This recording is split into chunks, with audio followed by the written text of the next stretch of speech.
طرف اختیار کر چکے تھے کہ کہیں وہ ان پر بوجھ ہی نہ بن جائیں۔ آنسوؤں کا ایک شفاف قطرہ اس کی دائیں آنکھ سے نکلتا گال پر بہہ گیا۔ وہ لب بھینچتے ضبط کے کڑوے مراحل طے کر رہی تھی۔ جتنے پیسے اس کے جہیز میں جمع کرنے میں لگا رہی ہو اتنا اس کے اوپر لگا دو۔ ویسے بھی آج کل کا دور تو ڈیجیٹل ہے، جلد گوری ہوگی تو جہیز کا تانا دب جائے گا، ورنہ اگر چمڑی کالی رہ گئی تو جہیز کے باوجود سسرال میں یہ کلنک ہی رہے گا۔ دوسری آنکھ سے آنسو کا قطرہ نکلا تھا۔ ایسا تو نہیں تھا اس کی امی نے اس کی رنگت صاف کرنے کی کوشش نہیں کی تھی، اس کی ماں نے ہر ممکن کوشش کی تھی۔ اسے یاد تھا جب وہ 17 سال کی تھی، اس کی ماں نے الگ الگ کریموں کا مکسچر فارمولا بنوا کر اسے دیا تھا، لیکن رنگت خاک ہی گوری ہونی تھی بلکہ سیاہ رنگ پر مزید بدنما بناتے دانے نکل آئے تھے۔ اور پھر اس کی ماں نے جہیز کے لیے ڈالی گئی 3 لاکھ کی کمیٹی اس پر لگانے کا سوچا اور ایک بہترین ڈاکٹر سے اس کے لیے کنسرن کیا، لیکن ڈاکٹر نے اس کی جلد دیکھتے ہی بتایا کہ اس کی کھال بہت حساس اور نازک ہے، وائٹننگ انجیکشنز یا اس طرح کی کوئی بھی چیزیں مزید خرابی پیدا کریں گی۔ اور پھر اس کی ماں کے رونے پر اسے اچھی خاصی باتیں بھی سنا ڈالیں کہ سیاہ رنگت کوئی ایسا جرم نہیں جس پر وہ روئیں، اللہ کی دی ہوئی رنگت جب اللہ نے ایسا بنایا تو بے شک خوبصورت ہی تھی، پر وہ یہ دنیا والوں کو کیسے سمجھاتی۔ سب کچھ ذہن کے پردے پر جیسے جیسے اتر گیا، اس کے آنسوں کی رفتار گہری ہوتی گئی، بند آنکھوں سے مختلف آنسو بہ رہے تھے۔ جب اس نے آہستہ سے بولنا شروع کیا، اللہ میری رنگت کالی ہے، اس میں میرا کیا قصور؟ میں تجھ سے شکوہ نہیں کرتی، میں جانتی ہوں تو نے مجھے بہت پیارا بنایا ہے، میں شکر گزار بھی ہوں، پر تیرے بنائے گئے بندے تیرے ہی بنائے ہوئے میں نقص کیوں نکالتے ہیں؟ وہ کیوں مجھے حقارت سے دھتکار دیتے ہیں؟ اس کی آواز میں بلا کا درد تھا۔ اللہ میں بھی اپنے لیے ایک ہمسفر چاہتی ہوں جس کی نظروں میں میں خوبصورت ہوں، میں بلکہ دنیا کی سب سے خوبصورت لڑکی ہوں۔ وہ دیکھے تو مجھے اپنا آپ حسین لگے۔ مجھے تو نے بنایا ہے تو اس حسن کو دیکھنے والی آنکھیں بھی دے، ایک محبت کرنے والے ہم سفر سے نواز دے۔ وہ لڑکی رو رہی تھی جبکہ کوئی بہت غور سے اسے سن رہا تھا۔ کبھی کبھی یوں لگتا تھا جیسے میری شادی ہی نہیں ہوگی، پر میں جانتی ہوں آپ میرے لیے اچھا نہیں بلکہ حسین ترین معجزہ میری زندگی میں رونما کریں گے۔ بس اسی معجزے تک مجھے صبر و استقامت عطا فرما۔ اس کے لب آہستہ آہستہ ہل رہے تھے اور آواز بہت دھیمی تھی۔ جب اسے لگا جیسے کسی نے اسے گالوں پر بہت آنسو محبت سے اپنی انگلیوں کی پوروں سے صاف کیے ہوں۔ وہ گالوں پر انگلیوں کا لمس اس قدر سحر انگیز تھا کہ وہ اس میں بری طرح کھو چکی تھی۔ جب اچانک جھٹکے سے آنکھیں کھولی تاکہ دیکھ سکے کہ وہ نرم سا لمس کس کا تھا، لیکن اسے شدید جھٹکا لگا کیونکہ اس کے آس پاس کوئی نہیں تھا۔ نظر آسمان کی طرف پڑی جو کالا ہو چکا تھا۔ اس کا دل اچانک خوف سے دھڑکا اور وہ ایک دم اٹھ کھڑی ہوئی۔ اپنے غم میں اسے وقت اور موسم کا اندازہ نہیں ہوا تھا۔ وہ فوراً سے اٹھ کھڑی ہوئی اور بھاگی، جب یوں لگا جیسے کسی نے سختی سے اسے دوپٹے کا پلو تھاما ہو۔ اس کا دل اچھل کر حلق میں آ گیا۔ وہ خوفزدہ نظروں سے پیچھے مڑی تو اس کا پلو ہوا میں معلق تھا، بظاہر ہوا میں اس طرح ٹھہرا ہوا تھا جیسے کوئی پکڑے کھڑا ہو۔ خوف سے کانپتے اس نے فوراً اپنا پلو کھینچا اور ادھر سے دوڑ لگا دی، جبکہ اس کے جاتے ہی وہ درخت بری طرح ہلا جیسے کسی نے پکڑ کر ہلایا ہو۔ کہاں چلی گئی تھی تم لائبہ؟ اس کی ماں جو اسے مزار پر تلاش کر رہی تھی غصے سے بولی۔ بس وہاں درخت کے نیچے بیٹھی تھی، وہ نظریں جھکا کر بولی، جبکہ اس کی بات پر اس کی ماں ایک دم بھڑک گئی۔ دماغ خراب ہے تمہارا؟ وہاں کیوں بیٹھی تھی؟ معلوم ہے نا اس درخت پر جنات ہوتے ہیں، منع ہے وہاں جانا۔ اگر کوئی جن عاشق ہو جاتا تو لینے کے دینے پڑ جاتے۔ ان کے برہم ہونے پر وہ طنزیہ ہنسی۔ ایسی صورت پر کون عاشق ہوگا؟ یہ جنات بھی انسانوں کی طرح انسان کی قیمت کو رنگت سے تولنے والے ہوتے ہوں گے۔ اس کے جواب پر اس کی ماں نے بے اختیار اسے سینے سے لگا لیا۔ ایسا نہیں کہتے، یہ تو ان جاہلوں کی آنکھیں خراب ہیں، ورنہ میری نظر سے دیکھو، دنیا کی حسین ترین لڑکی ہو۔ وہ محض مسکرا کر رہ گئی۔ جواب دینا یعنی مزید بات کو بڑھانا تھا۔ اچھا سنو، اندر ایک بزرگ بیٹھے تھے، انہوں نے یہ خاص تعویذ دیا ہے جسے پینے سے تمہاری رنگت بالکل صاف ہو جائے گی، صرف 3 ماہ میں، پھر دیکھنا تم بھی خوبصورت ہو جاؤ گی۔ وہ اسے اپنے ساتھ لیتی باہر نکلتی جلدی جلدی خوشی سے بتانے لگی۔ وہ ایک بات استہزائیہ ہنسی۔ ابھی اسے اس کی خوبصورتی کا یقین دلانے والے خوبصورت کرنے کے نسخے ڈھونڈ لائی تھی۔ وہ سر جھٹک کر رہ گئی اور اپنی ماں کے ساتھ مزار کی حدود سے باہر نکل گئی، جبکہ اس درخت کے قریب کھڑے کسی نے مزار کی حدود تک اسے دور جاتے دیکھا اور گہرا سانس لے کر مسکرا دیا۔ قدسیہ باجی، ہم جہیز میں لڑکی کو 4 تولے سونا دیں گے اور 7 لڑکے کو موٹر سائیکل بھی۔ اس کی ماں رشتے والی کو جہیز کی لسٹ گنوا رہی تھی جب نہ جانے آگے سے کیا کہا گیا کہ وہ ایک دم بگڑ گئی۔ ارے کیا مطلب بھائی، گاڑی کی حیثیت تھوڑی ہے ہماری، بائک دے تو رہے ہیں۔ وہ اچانک بے چین ہو گئی تھی۔ آگے سے مزید کچھ کہا گیا۔ کمرے کے دروازے پر کھڑی لائبہ سختی سے لب بھینچ گئی۔ وہ جانتی تھی اس کو قبول کرنے کے عوض لڑکے والوں نے بھاری بھاری مطالبے کیے ہوں گے۔ یہ تو لازم تھا، ہر بار ایسا ہی ہوتا تھا۔ تو بھائی نہ کریں شادی، شادی کر کے ہم پر احسان نہیں کر رہے۔ ہماری بیٹی میں کوئی ایسا عیب نہیں ہے جو اتنا بھاری جہیز لینے کے باوجود منہ پھاڑے جا رہے ہیں۔ ساتھ میری بیٹی کی رنگت کو نشانہ بھی بنا رہے ہیں۔ وہ جیسے کاٹ کھانے کو دوڑ رہی تھی۔ ارے جاؤ جاؤ بی بی، میرا دماغ خراب کرنے کی ضرورت نہیں ہے۔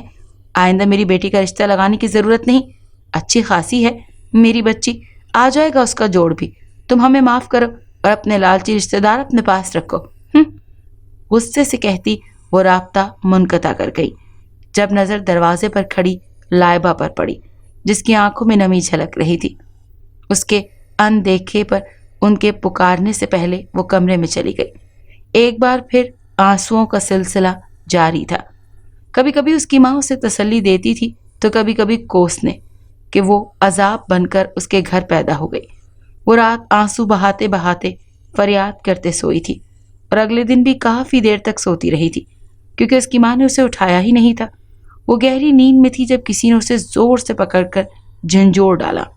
وہ بوکھلائی، اٹھ بیٹھی، غائب دماغی اور پریشانی سے اپنی ماں کو دیکھا جو سرو تپا طوفان بنی اسے ہوش دلا رہی تھی۔ اٹھ جاؤ، جو سوتا رہتا ہے وہ سب کھوتا رہتا ہے، جلدی اٹھو لائبہ۔ اپنی ماں کے کہنے پر وہ کھڑی ہو گئی جب اس کی ماں نے اسے خوشی کی انتہا پر پہنچتے خود کے سینے میں بھینچ لیا اور زور سے ماتھا چوما۔ وہ شدید حیران تھی کہ اچانک اس کی ماں کو یہ کیا ہو گیا۔ کل تو شاید رات بھر اس کی پیدائش کے دن پر ماتم کر رہی تھی۔ جب اس کی ماں کی آواز اسے الجھا گئی، میں یوں ہی نہیں کہتی تھی، بلکہ مجھے پورا یقین تھا تمہارے حق میں میرا رب بہتر نہیں بہترین فیصلہ کرے گا۔ وہ خوشی سے اس کا چہرہ چوم رہی تھی۔ مطلب؟ لائبہ نے حیرت سے ان کی بات کا مطلب پوچھا۔ مطلب یہ کہ میری بچی تجھے بہت بہت مبارک ہو، تمہارا صبر رنگ لایا ہے، تمہارا رشتہ پکا ہو گیا، وہ بھی اتنے حسین پڑھے لکھے اور کھاتے پیتے لڑکے سے۔ اس کے کمرے میں چادر تہہ کرتے وہ بتانے لگی، لیکن لائبہ کے چہرے پر خوشی کا ایک تاثر نہیں تھا۔ وہ چونکی۔ کیا ہوا؟ تم خوش نہیں لگ رہی؟ حیرت سے اس کی ماں نے استفسار کیا۔ کل تک تو انہوں نے رشتے سے انکار کر دیا تھا نا، پھر یوں اچانک کیسے؟ ماتھے پر بل ڈالے پوچھا۔ اس بات پر وہ ہلکے سے مسکرائیں۔ انہوں نے نہیں، میں نے انکار کیا تھا۔ یہ تو دوسرا رشتہ ہے، آج صبح ہی رشتہ آیا تھا اور انہوں نے ہاتھ کے ہاتھ پکا کر دیا۔ لڑکے کی بہن باہر ملک سے آئی ہے، اسی لیے جلد از جلد شادی کرنا چاہتے ہیں۔ میں نے بھی ہاں کر دی ہے، بھلا مجھے کیا اعتراض ہو سکتا ہے؟ ان کی بات مکمل نہ ہوئی تھی جب لائبہ نے کاٹ دی۔ کتنے پیسوں کے عوض رشتہ پکا ہوا ہے؟ کتنی رقم اور جہیز طلب کیا ہے انہوں نے مجھے قبول کرنے کے لیے؟ جس انداز میں وہ پوچھ رہی تھی اس کی ماں کی آنکھیں نم دیدہ ہو گئی تھی۔ اندازہ انہیں بھی تھا کہ کس قدر اذیت سے وہ گزر رہی ہے۔ یہ احساس ہی کتنا اذیت ناک تھا کہ کوئی اسے پیسوں کی لالچ میں اپنا رہا تھا۔ میری بچی، قسمت بدلتے وقت نہیں لگتا، معلوم بھی نہیں پڑتا کہ کب قسمت کا تختہ پلٹتا ہے اور کب نصیب۔ ایسا ہی تمہارے ساتھ ہوا ہے۔ لڑکے والوں نے تو اس مثال کو بھی پیچھے چھوڑ دیا کہ لڑکی 2 جوڑوں میں چاہیے۔ انہوں نے کہا کہ لڑکی جس لباس میں ہوگی وہ بھی گھر چھوڑ کر جائے اور ان کے دیے جوڑے میں رخصت ہو۔ جہیز کے نام پر 1 روپیہ لینے سے انکار کر دیا ہے کہ یہ ان کے خاندانی رواج کے خلاف ہے۔ اس کی ماں جس قدر خوشی سے بتا رہی تھی اس کے گرد خطرے کی گھنٹیاں بج رہی تھی۔ امی، آپ نے لڑکے والوں کو مجھے دکھایا کیوں نہیں؟ انہوں نے مجھے بنا دیکھے رشتے کے لیے ہاں کر دیا، یعنی دھوکے میں مجھ سے شادی کر رہے ہیں؟ یقینی طور پر وہ پوچھنے لگی تو اس کی ماں فوراً اس کے قریب آئی۔ ارے نہیں نہیں، ایسا نہیں ہے، وہ لوگ اچانک آئے، میں تمہیں بلانے لگی تھی پر انہوں نے انکار کر دیا۔ میں نے تصویر دکھانے کا بھی کہا تو انہوں نے منع کر دیا کہ ہمیں نہیں دیکھنا، لڑکی جیسی بھی ہے قبول ہے۔ اس کی ماں آنکھیں چرا گئی۔ وہ استہزائیہ ہنسی، آنکھوں سے نمی چھلک پڑی۔ آخر کب تک وہ بوجھ بنی رہتی؟ نہ جانے کس کا رشتہ تھا کہ اس کے ماں باپ نے چھان بین کرنا بھی ضروری نہیں سمجھا تھا۔ نہ جانے لڑکے میں کون سا عیب تھا جو وہ لوگ کسی بھی لڑکی لینے کو تیار تھے، پر اب اس نے بھی خود کو وقت کے دھارے پر چھوڑ دیا تھا۔ یقیناً وہ لڑکا یا تو پاگل تھا یا معذور۔ صبر کے گھونٹ پیتے اس نے خود کو اس رشتے کے زبردستی راضی کیا۔ رات اس کی ماں سے گلے لگا کر بہت روئی اور بہت دعائیں دی۔ اس کا نکاح اگلے دن ہی طے پایا تھا۔ لڑکے والے نکاح کا لباس اور ضروری سامان دے گئے تھے، جسے دیکھتے ہی وہ خود بھی حیران تھی کہ ہر سامان بیش قیمت تھا، اتنا قیمتی کہ دیکھنے والوں کی نظریں رشک و حسد سے ٹھہر جائیں۔ کتنے امیر گھرانے میں اس کی شادی ہو رہی تھی، لیکن کیا فائدہ تھا جب اس کا ہمسفر ہی اچھا نہیں تھا۔ خیر سے اگلے دن اس کا سادگی سے نکاح ہوا۔ نکاح میں چند ایک ضروری افراد لڑکے والوں کی جانب سے تھے اور چند ہی لڑکی والوں کی جانب سے۔ نکاح کے بعد اس کی سوگوار سی دلہن بنی لائبہ کو لا کر دلہے کے ساتھ بٹھایا گیا تو لائبہ نے بے اختیار خوشبو میں رچے بسے اپنے محرم کو دیکھا تو نظر پلٹنا بھول گئی۔ اگر لوگ اسے چاند کا داغ کہتے تھے تو بلا شبہ اس کے برابر میں بیٹھا مرد چاند سی چمک رکھتا تھا، سفید چمکتا حسین رنگ، اور اس پر اس کی بھوری آنکھیں بلا کی حسین لگ رہی تھی۔ کیا واقعی اس شخص نے اس سے شادی کی تھی؟ وہ فوراً اپنا چہرہ جھکا گئی۔ یقیناً اب تک اس شخص نے اس کا چہرہ نہیں دیکھا تھا۔ وہ بری طرح الجھ گئی جب رخصتی کا وقت آن پہنچا اور وہ اپنی ماں کے گلے لگی تھی اور زاروں قطار روتی، اور پھر دولہے کے ساتھ گھر کے باہر کھڑی گاڑی میں بیٹھ گئی۔ وہ گاڑی میں بیٹھی روئے جا رہی تھی جب اس کے برابر بیٹھے دولہے نے اس کے ہاتھ پر اپنا ہاتھ رکھا۔ اس نے چونک کر اسے مسکرا کر دیکھا۔ وہ اس کی مسکراہٹ دیکھتے گئی، پھر سر جھکا گئی۔ دل اچانک مطمئن ہو گیا کہ وہ اس رشتے سے دلی طور پر راضی ہے۔ وہ خاموشی سے دلہن بنی گھر میں داخل ہوئی تو پل بھر کو حیران رہ گئی۔ وہ چھوٹا سا ویل فرنشڈ گھر تھا جو بلا شبہ بہت حسین تھا۔ وہ سج دھج کر گھر میں قدم رکھتی اس کی ہمراہی میں ہر چیز دیکھ رہی تھی۔ جب وہ اسے اپنے ساتھ ایک خوبصورت کشادہ بیڈ روم میں لے آیا، پورا کمرہ سرخ گلابوں سے سجا تھا، لیکن اس گلاب کی خوشبو سے بھی ایک الگ ہی خوشبو تھی جو اس کے حواس معطل کر رہی تھی۔ یہ خوشبو بہت انوکھی تھی، اس نے اپنی زندگی میں کبھی ایسی خوشبو نہیں سونگھی تھی۔ وہ مسکرا کر خاموشی سے بیڈ پر بیٹھ گئی جب اس کا شوہر باہر اس کے لیے پانی لینے گیا۔ وہ نظریں گھما کر سجا ہوا اعلیٰ فرنیچر سے کمرہ دیکھ رہی تھی جب اچانک ٹھکی کمرے میں کسی چیز کی کمی تھی، کچھ تھا جو نہیں تھا۔ وہ فاروق کے آنے سے پہلے اپنا سنگھار درست کرنے کے لیے شیشے کی تلاش میں نظریں دوڑا رہی تھی، لیکن شیشہ کہیں بھی نہیں تھا۔ وہ کافی حیران ہوئی کہ شیشہ کیوں نہیں ہے۔ جب تک فاروق بھی کمرے میں آ گیا تو وہ چہرے پر گھونگھٹ ڈال کر بیٹھ گئی۔ اگلے دن وہ فاروق کے ساتھ اپنی ماں کے گھر آ گئی۔ ولیمے کے طور پر گھر میں ایک سادہ سی تقریب رکھی گئی تھی۔ اس کے اگلے دن اس نے شیشے کی تلاش میں پورے گھر میں چکر لگایا، لیکن وہ حیران رہ گئی کہ گھر میں ایک شیشہ بھی نہیں تھا۔ بھلا پھر وہ شخص تیار کیسے ہوتا تھا؟ شام کو جب فاروق گھر آیا تو اس نے اس سے متعلق استفسار کیا۔ فاروق، گھر میں ایک بھی شیشہ نہیں ہے، سنجیدگی سے کہا۔ اس نے محسوس کیا کہ فاروق کے چہرے کی رنگت واضح تبدیل ہو گئی ہے۔ کیا ہوا؟ وہ حیرت سے پوچھ رہی تھی۔ اس نے کوئی انوکھی بات تو نہیں کی تھی، بلکہ انوکھی بات تو یہ تھی کہ گھر میں شیشے نام کی کوئی چیز ہی نہیں تھی۔ مجھے شیشہ دیکھنا پسند نہیں، وہ بولا تو لائبہ بے اختیار ہنسی۔ آپ کو نہیں پسند، پر مجھے تو دیکھنا ہوتا ہے، وہ ہنستے ہوئے بولی۔ پر فاروق بالکل سنجیدہ تھا۔ کیوں؟ اس کے سوال پر لائبہ بھی سنجیدہ ہوئی۔ کیوں کا کیا مطلب فاروق؟ تیار ہونے کے لیے شیشے کی ضرورت تو پڑتی ہے۔ فاروق، کوئی ضرورت نہیں پڑتی، نہ ہی تیار ہونے کی ضرورت ہے. مجھے میک اپ نہیں پسند, مجھے سادگی پسند ہے, اور تم سادہ ہی اچھی لگتی ہو. اگر ویسے خود کو دیکھنا چاہو تو میری آنکھوں میں اپنا عکس دیکھ لیا کرو. وہ بولا تو لائبہ بے ساختہ مسکرائی. اس کا انداز اس قدر دل فریب تھا کہ وہ شیشہ بھول ہی گئی. اگلے دن فاروق نہا رہا تھا تو وہ دوسرے کمرے میں گئی. اس کمرے کا جائزہ لیتے وہ کمرے کی الماری میں گھسی تو یہاں بھی کپڑے رکھے تھے. وہ کپڑے الٹ پلٹ کرنے لگی جب اس کے ہاتھ ایک فائل لگی. اس نے وہ فائل کھول کر دیکھی تو وہ کسی مظہر نام کے شخص کی تھی. اس میں 2 دن بعد اس کے دبئی کے ٹکٹس تھے. وہ پاسپورٹ کھول کر دیکھنے لگی. اسی دم فاروق نے اس کے ہاتھ سے وہ فائل لے لی. ایسی کسی کی چیزوں میں نہیں گھستے, خفگی سے کہا. میں تو بس دیکھ رہی تھی. یہ کمرہ کس کا ہے اور مظہر کون ہے؟ تجسس سے پوچھا. کچھ پل کے لیے فاروق خاموش رہا, پھر گہری سانس لیتے بولا, مظہر میرا دوست ہے. شادی سے پہلے اس کے ساتھ اسی فلیٹ میں رہتا تھا, پر اب ملک سے باہر جا رہا ہے. کہتے ہوئے فاروق نے وہ فائل واپس الماری میں رکھ دی اور لائبہ کو لے کر کمرے سے باہر نکل گیا. ساتھ ہی کمرے کا دروازہ لاک کر دیا. خوشی کی انتہا نہیں تھی. وہ کس کس نعمت پر شکر ادا کرتی. اس وقت اس کے پاس 25,000 روپے بھی تھے. اس نے اتنے پیسے کئی بار دیکھے تھے, لیکن ایک ساتھ اتنے پیسے کبھی خرچ نہیں کیے تھے. لیکن کل ہی اس کے شوہر نے اسے شاپنگ کے لیے اتنے پیسے دیے تھے.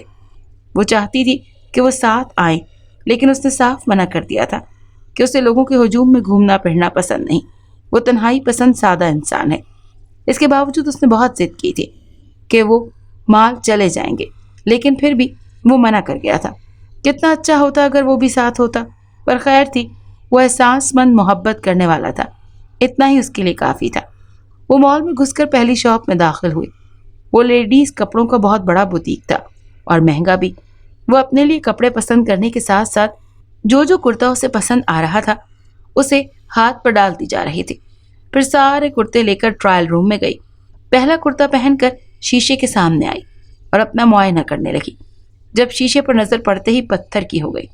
شیشہ دکان کے داخلی دروازے کی مخالف سمت پر لگ گیا, جس میں دروازے اور اس کے پیچھے لوگوں کا گزرنا عکس نظر آتا تھا. اس نے اس شیشے میں فاروق کا عکس دیکھا تھا. وہ فوراً پیچھے مڑی تھی. فاروق کا یہاں ہونے سے زیادہ, حیرت سے زیادہ, اسے فاروق کا کسی لڑکی کے ساتھ یہاں ہونا صدمے سے دوچار کر گیا تھا. پہلے پہل اسے یقین نہ آیا. شاید یہ اس کا وہم تھا, لیکن اتنی بڑی بات وہ وہم سمجھ کر نظر انداز نہیں کر سکتی تھی. اسی لیے فوراً ہی دکان کے باہر بھاگی تھی, جب اچانک سیلز گرل نے اس کا ہاتھ پکڑ لیا. میم, آپ نے کپڑوں کا بل پے نہیں کیا. وہ سیلز گرل اس کی سیاہی مائل رنگت کو دیکھتی عجیب حقارت سے بولی تھی. یہ پکڑو پیسے اور چھوڑو میرا ہاتھ. It's an emergency. غصے سے غراتے اس نے 1000 کے 3 نوٹ اس لڑکی کے ہاتھوں میں رکھے. اس کے ہاتھ جھٹکے اور دکان سے باہر نکل گئی. لیکن جب تک وہ باہر نکلتی وہاں کوئی بھی نہیں تھا. وہ سر تھامتی ادھر ادھر دیکھتی, ان کو تلاش کرنے لگی, لیکن وہ کہیں نہ ملا.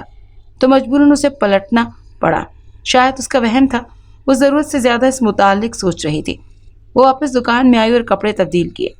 اس کا دل اچانک ہر چیز سے اچاٹ ہو گیا. عجیب سی افسردگی دل کو جکڑنے لگی تھی. تبھی شاپنگ کا ارادہ ملتوی کرتی, پھر کسی دن پر ڈال دیا اور خود دکان سے باہر نکل گئی. اس کے قدم اب فوڈ کورٹ کی جانب تھے. سر میں درد شروع ہو چکا تھا. چائے کی شدید طلب محسوس ہو رہی تھی.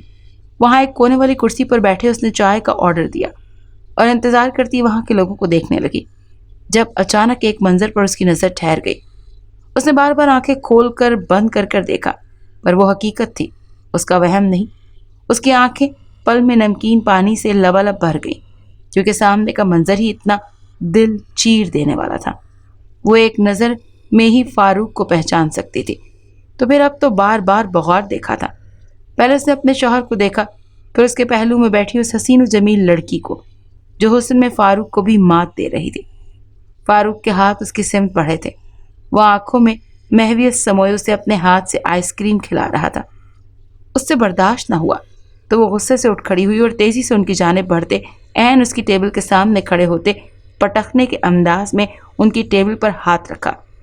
تو فاروق کے ساتھ وہ لڑکی بھی چونک گئی, جبکہ وہ ناگواری سے اس حسین لڑکی کو دیکھنے کے بعد افسوس اور رنج و ملال سے فاروق کو دیکھنے لگی. ایسا نہیں تھا کہ فاروق اسے پہچانا نہیں تھا. فاروق کے چہرے کی بدلتی رنگت اور اس کی آنکھوں میں شناسائی کی رمق واضح تھی۔ وہ چاہنے کے باوجود بھی چھپا نہیں پایا تھا۔ اس سے پہلے لائبہ یا فاروق بات کا آغاز کرتے یا کچھ کہتے، فاروق کے ساتھ آئی وہ دوسری لڑکی بول اٹھی، یہ کیا بےہودگی ہے؟ آپ کو شرم نہیں آتی یوں کسی کو بھی تنگ کرتے؟ وہ غصے سے کہہ رہی تھی، اور تمہیں شرم نہیں آتی کسی اور کے شوہر کے ساتھ یوں گھومتے ہوئے، اس کے ساتھ شاپنگ کرتے ہوئے، اور یوں کھلم کھلا لوگوں کے درمیان معشوقی لڑاتے ہوئے؟ بولتے ہوئے اس کی آواز بلند ہو گئی، جبکہ مقابل لڑکی بھی ٹیبل پر ہاتھ مارتی لائبہ کے سامنے کھڑی ہوئی۔ کیا بکواس ہے یہ؟ کون کس کا شوہر؟ وہ دانت پیستے ہوئے بولی تو لائبہ طنزیہ مسکرائی۔ فاروق کے ساتھ کیوں گھوم رہی ہو؟ فاروق میرے شوہر ہیں، وہ بولی تو اس لڑکی نے حیرت سے فاروق کو دیکھا جو خود بھی کھڑا ہو چکا تھا، پھر لائبہ کو گھورا۔ محترمہ، اپنی عقل اور آنکھوں کا علاج کروائیں، کیونکہ یہ کوئی فاروق نہیں مظہر ہیں، وہ بولی تو اب کے لائبہ نے فاروق کو دیکھا۔ آپ اتنا گر سکتے ہیں فاروق کہ اسے مظہر نام بتا کر پھنسایا ہے؟ وہ جس قدر غصے سے بولی فاروق کا پارا بھی چڑھنے لگا۔ او ہیلو، دماغ درست ہے؟ یہ میرے شوہر ہے، کس طرح کی گھٹیا باتیں کر رہی ہیں آپ؟ شوہر لفظ پر لائبہ نے بے یقینی سے فاروق کو دیکھا۔ فاروق، آپ یہ گھٹیا حرکت کیسے کر سکتے ہیں؟ وہ روتے ہوئے بولی، مظہر یہ سب کیا ہے؟ اب کہ وہ لڑکی بھی فاروق پر شکی تھی، جب فاروق انتہائی غصے سے بولا، بکواس بند کرو اپنی، میں تمہیں جانتا بھی نہیں، تم کون ہو؟ بلا وجہ گلے پڑ رہی ہو؟ میرا نام فاروق نہیں مظہر ہے، اور یہ میری بیوی جائشہ ہے۔ کیا کوئی پرینک چل رہا ہے یہاں؟ وہ شدید غصے سے بولتا لائبہ کو ساکت کر گیا۔ کئی نظریں انہی کی جانب تھیں۔ وہ جائشہ کے ہاتھ تھامتا بولا اور وہاں سے نکل گیا، جبکہ لائبہ بہتی آنکھوں کے ساتھ پتھر بنی کھڑی رہ گئی۔ کچھ لمحے یوں ہی کھڑے رہنے کے بعد وہ بھی وہاں سے نکل گئی۔ اب کی بار وہ اپنے گھر کی جگہ اپنی ماں کے گھر گئی۔ اب کچھ بچا ہی نہیں تھا جو اپنے شوہر کے گھر جاتی۔ جب شوہر اپنا نہیں تو شوہر کا گھر کیسے اپنا ہو سکتا تھا؟ گھر آ کر اپنی ماں کو روتے ہوئے اس نے سب کچھ بتایا تو وہ بھی بیٹی کے غم میں روتی، لیکن پھر جو تلقین انہوں نے کی وہ اس کو سن کر گئی۔ لائبہ میری جان، اب جو ہو گیا سو ہو گیا۔ ہو سکتا ہے اس کے گھر والوں نے زبردستی اس کی شادی تم سے کروائی ہو، ان کو وہ لڑکی پسند نہ ہو، پر تم بھی تو یہ دیکھو نا کہ دوسری بیوی ہونے کے باوجود وہ تمہارے پاس ہوتا ہے۔ شادی سے اب تک ایک دن بھی ایسا نہیں گیا جس میں وہ گھر نہ آیا ہو۔ وہ اپنا پورا وقت تمہیں ہی تو دے رہا ہے، بقول تمہیں عزت، محبت، تحفظ سب میسر ہے، تو پھر اختلاف کیوں؟ اگر کوئی دوسرا مرد جو صرف تمہارا شوہر ہوتا وہ بھی شاید تمہیں اتنا سب کچھ نہ دے پاتا جو وہ تمہیں دے رہا ہے۔ اس کی ماں اسے سمجھا رہی تھی، لیکن وہ کیسے بیان کرتی کہ شوہر بڑھ جانے کا غم کیسا ہوتا ہے؟ اگر یہ سب کچھ اسے نہ ملتا تو بھی ٹھیک تھا، لیکن اس کا شوہر تو اس کا ہوتا۔ لیکن پھر اسے اپنی ماں سے بھی کوئی گلہ نہیں تھا۔ ایسا نہیں تھا کہ اس کی ماں اس کی تکلیف نہ سمجھتی ہو، وہ خود بھی تو عورت تھی، لیکن وہ نہیں چاہتی تھی کہ وہ پھر گھر آ کر بیٹھ جائے اور اپنی شادی شدہ زندگی برباد کر کے لوگوں کو باتیں بنانے کا موقع دے۔ ایسی کئی باتیں تھیں جس کی وجہ سے اس کی ماں اسے سمجھوتا کرنے کا کہہ رہی تھی۔ دوسری طرف جو بات اس کے ذہن میں آئی وہ یہ تھی کہ جب وہ کنواری تھی تب بھی اس کے رشتے نہیں آتے تھے، تو پھر اب تو وہ طلاق یافتہ ہو سکتی تھی۔ لمحوں میں وہ بہت بڑا فیصلہ کر چکی تھی کہ وہ سمجھوتا کر لے گی۔ یہ بھی تو حقیقت تھی کہ اس کا شوہر روز اسی کے پاس آتا تھا، لیکن ایک بات جو اسے اندر ہی اندر کھا رہی تھی وہ یہ تھی کہ اس نے لائبہ سے فاروق نام سے نکاح کیا تھا، جبکہ اس لڑکی سے مظہر نام سے۔ تو اس کا صحیح نام کون سا تھا؟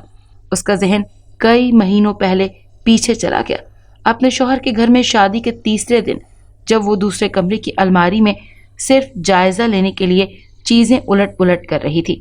تب اس کے کاغذات ملے تھے، جس میں ایک فائل میں ویزا تھا، جس میں مظہر نام کے ڈاکیومنٹس تھے، اور 2 دن کے بعد دبئی جانے کی فلائٹ کے ٹکٹس۔ وہ حیرت سے اس کو دیکھتے وہ پاسپورٹ کھولنے لگی تھی جب فاروق نے اس کے ہاتھ سے اچانک لے لیا اور پوچھنے پر کہا تھا کہ وہ ڈاکیومنٹس اس کے دوست کے ہیں۔ اس کا نام مظہر ہے اور وہ دبئی جا رہا ہے۔ تو کیا وہ ڈاکیومنٹس اس کے شوہر کے ہی تھے؟ تو کیا اس کا اصل نام مظہر تھا اور اس نے لائبہ سے دھوکے سے شادی کی تھی؟ وہ لائبہ کے ساتھ کہیں باہر بھی تو نہیں جاتا تھا، نہ ہی لائبہ کو زیادہ باہر جانے دیتا تھا۔ اس کی کافی ساری حرکتیں عجیب و غریب تھیں۔ وہ ہر روز رات اس کے ساتھ ہوتا تھا، اپنے اسی گھر میں آتا تھا جہاں لائبہ ہو۔ تو کیا اس کی دوسری یا پہلی اس حسین بیوی کو اعتراض نہیں تھا، یا پھر ان کا کوئی اور مقصد تھا۔ وہ لب بھیج گئی۔ اس کی ماں نے اسے واپس گھر جانے کی نصیحت کی، وہ سوتن کے لیے میدان نہ چھوڑے، اسی لیے شوہر کو مٹھی میں رکھے۔ لیکن در حقیقت اسے تو اس راز کا پتہ لگانا تھا کہ آخر سچ کیا ہے۔ اس نے لائبہ کے ساتھ ایسا کیوں کیا؟ اگر اس نے جھوٹے نام سے نکاح کیا تو یقیناً نکاح بھی نہ ہوا ہوگا۔ وہ اپنی ماں کو مطمئن کرتے اپنے گھر چلی گئی اور اپنے شوہر کا انتظار کرنے لگی۔ لیکن اسے توقع تھی کہ فاروق آج گھر نہیں آئے گا، لیکن وہ حیران ہو گئی جب فاروق واپس اپنے ہی گھر آ گیا۔ دوسری حیران کن بات یہ تھی کہ فاروق بالکل نارمل تھا، جیسے کچھ ہوا ہی نہ ہو۔ اس نے نہ منہ بگاڑا یا دوپہر کے متعلق کچھ پوچھا بھی نہیں۔ اپنے کیے کی صفائی پیش کرنا کچھ بھی تو نہیں کیا تھا۔ وہ بھی انجان بن گئی، یہ دیکھنے کی خاطر کہ آخر وہ کب تک خاموش رہتا ہے، جس طرح وہ انجان بنا ہوا تھا۔ لگ رہا تھا جیسے وہ واقعی میں کچھ حقیقت میں نہیں جانتا۔ رات کھانے کے بعد وہ کچن وغیرہ صاف کر کے باقی کام نمٹانے لگی۔ رہ رہ کر اس کی آنکھوں میں آنسو آ رہے تھے۔ کس قدر خوبصورت تھی اس کی دوسری بیوی، اس کے آگے تو وہ بالکل بدصورت تھی۔ ایک بار پھر اندر کی احساس کمتری نے سر اٹھایا۔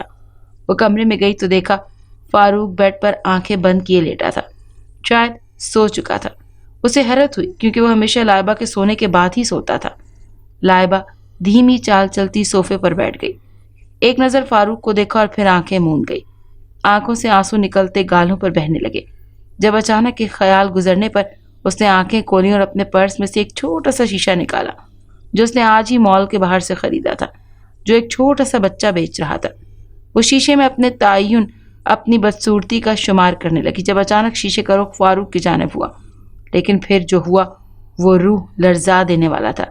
اس کا سر بری طرح چکرانے لگا۔ پورے گھر میں ایک بھی شیشہ کیوں نہیں تھا اسے اب سمجھ آ رہا تھا۔ سانس حلق میں یوں اٹکی تھی کہ لگتا تھا اب اگر اس نے سانس لی تو اس کے پیچھے بیٹھا جنزاد اس کی سانسیں چھین لے گا، کیونکہ وہ تو کبھی کبھی اس کو زندہ نہیں چھوڑتا۔ جب یہ جان جاتی کہ وہ اس کی حقیقت جان گئی ہے، اسے وہ پل یاد آیا جب وہ پہلے روز اس گھر میں آئی تھی اور ایک عجیب سی دل فریب خوشبو نے اس کا استقبال کیا تھا۔ وہ خوشبو بہت الگ تھی، مدہوش کن۔ اس نے اب تک ایسی خوشبو زندگی میں کبھی محسوس نہیں کی تھی۔ دوسرا جھٹکا اسے تب لگا جب اس کے شوہر نے اس کا ہاتھ تھاما تھا۔ اس کے شوہر کی ہتھیلی اس وقت برف کی مانند ٹھنڈی تھی، جیسے اندر خون بھی جم چکا ہو۔ وہ شدید حیران ہوئی تھی کہ ایسا کیسے ممکن ہے، کسی انسان کا ہاتھ اس قدر ٹھنڈا ہو اور وہ زندہ ہو۔ تیسرا اور سب سے بڑا جھٹکا اسے گھر میں ایک بھی شیشہ نہ دیکھ کر لگا تھا۔ پورے گھر میں چہرہ دیکھنے اور خود کو سنوارنے کے لیے ایک بھی شیشہ نہیں تھا۔ اور جب اس نے اپنے شوہر سے اس متعلق استفسار کیا تو اس نے باقاعدہ اپنے شوہر کی آنکھوں کو بدلتے دیکھا، جیسے اس کو یہ بات بڑی ناگوار گزری ہو اور وہ گھبرا گیا ہو۔ اور پھر اس کے شوہر نے بہت سنجیدگی سے اور مان سے اس سے کہا تھا کہ وہ اسے بہت پسند کرتا ہے اور اس کی سادگی سے اسے عشق ہے، وہ بنا کسی آرائش کے اس کے دل کی ملکہ ہے۔ لیکن بعد میں اس نے شیشہ دیکھنے کی خواہش ظاہر کی تو اسے کیسے منع کر گیا، اور پھر جذباتی انداز میں بولا کہ اس کے علاوہ لائبہ کا خود کو دیکھنا بھی اسے پسند نہیں۔ لائبہ کی خوبصورتی صرف اس کے لیے ہے۔ پھر بہت محبت سے لائبہ کو یہ کہتے ٹال دیا کہ میری آنکھوں میں دیکھ لیا کرو اپنا عکس۔ اس کے بعد لائبہ نے اپنا میک اپ کھول کر دیکھا تو اس میں بھی شیشہ نہیں تھا۔ اپنے شوہر کا یہ جنون دیکھ کر اس کو سخت کوفت ہوئی تھی۔ دل میں عجیب سا ڈر تھا کہ کہیں وہ شکی مزاج تو نہیں، لیکن اب جب حقیقت کھل رہی تھی کہ وہ ایک انسان ہی نہیں بلکہ ایک جن ذات ہے تو دل و دماغ سب معاف ہو گئے تھے۔ وہ جلدی سے شیشہ کشن کے نیچے چھپا گئی تھی کہ کہیں وہ دیکھ نہ لے۔ اس کے باوجود اس کا جسم بری طرح کانپ رہا تھا۔ وہ چاہ کر بھی اپنی حالت پر قابو نہیں پا رہی تھی۔ اپنی نظر اپنے شوہر پر ٹھہر گئی۔ اب تک وہ جنات اور جنزادوں کی کہانیاں سنتی آئی تھی، اور جن پر جنات عاشق ہوتے ہیں ان کا ابتر سے ابتر حال بھی مزاروں پر دیکھ چکی تھی، لیکن کبھی کبھی کسی جنزات کو اپنے مقابل نہیں پایا تھا۔ پھر اب وہ جنزات اس کے سامنے تھا، اور کسی اور روپ میں نہیں بلکہ اس کے شوہر کے روپ میں۔ اس نے خود 3 بار اس جنزات کو اپنے نکاح سے قبول کیا تھا۔ وہ ویسے ہی اسے ٹکٹکی باندھے دیکھ رہی تھی۔ جب آنکھیں بند کی اس کے شوہر فاروق نے آنکھیں کھولی اور نظر فوراً ہی لائبہ سے ٹکرائی۔ اس کا دیکھنا تھا کہ لائبہ کے جسم کے ساتھ اس کی روح بھی کانپ گئی۔ اس کو کانپتے دیکھ کر فاروق ایک دم کھڑا ہوا اور لائبہ کی طرف بڑھنے لگا، جبکہ اس کو پاس آتے دیکھ کر لائبہ کی آنکھیں آنسوؤں سے بھر گئی۔ وہ بھاگ جانا چاہتی تھی پر ممکن نہیں تھا جب فاروق اس کے سامنے نیچے گھٹنے کے پر بیٹھا اور لائبہ کی گود میں اپنا ہاتھ تھاما۔